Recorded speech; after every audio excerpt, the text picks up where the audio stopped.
Voici Choc Rap avec Multiplier, un podcast qui apporte une parole d'encouragement aux planteurs d'église et aux leaders chrétiens des villages.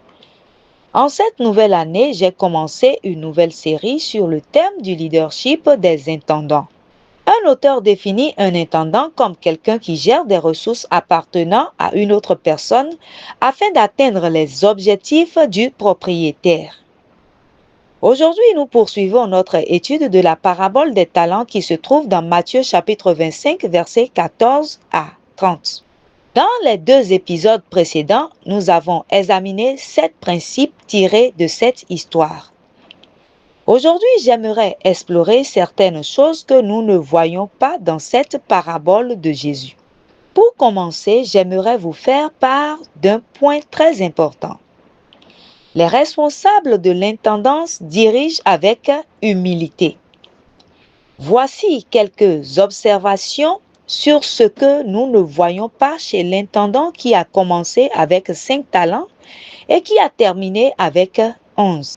Il n'a pas réprimandé ou critiqué le serviteur qui avait mal géré son seul talent. L'intendant fidèle a laissé au propriétaire le soin de déclarer ce dernier méchant, paresseux et sans valeur. En tant qu'être humain, nous sommes parfois tentés de juger les autres et nous devons être très prudents à cet égard. Nous devons laisser au Seigneur et à ceux qui ont autorité sur nous le soin de s'occuper de ceux qui ne répondent pas aux attentes. Deuxièmement, nous ne voyons pas le serviteur qui a 11 talents se réjouir de celui qui en a 4.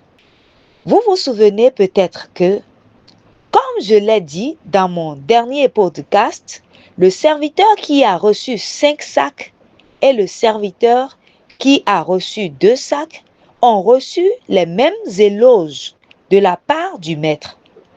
C'est bien, bon et fidèle serviteur. Tu as été fidèle en peu de choses. Je vais te confier beaucoup de choses. Viens partager le bonheur de ton maître. J'insiste encore sur le fait qu'il faut éviter le piège de la comparaison avec les autres. Enfin, j'apprécie l'exemple du serviteur aux 11 talents. Il n'est pas question de se gonfler la poitrine. On le voit trop souvent chez les sportifs ou d'attirer l'attention sur soi. Considérez ces paraboles de Jésus dans Luc chapitre 17, verset 10. Vous de même, quand vous avez fait tout ce qui vous a été ordonné, dites, nous sommes des serviteurs inutiles. Nous avons fait ce que nous devions faire. Il n'y a pas de place pour l'autopromotion dans ces paroles de Jésus. Bien que le serviteur qui a terminé avec 11 talents ait été félicité par le propriétaire, il est resté un serviteur.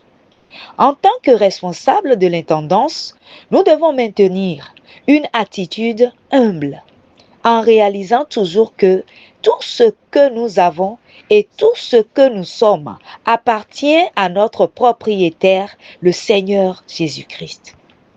Dans notre prochain épisode, nous poursuivrons notre étude sur le leadership des intendants.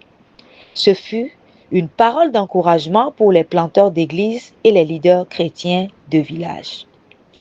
Ce message a été relayé en français par votre sœur Mauricia Adeoumi. Que le Seigneur bénisse votre entendement.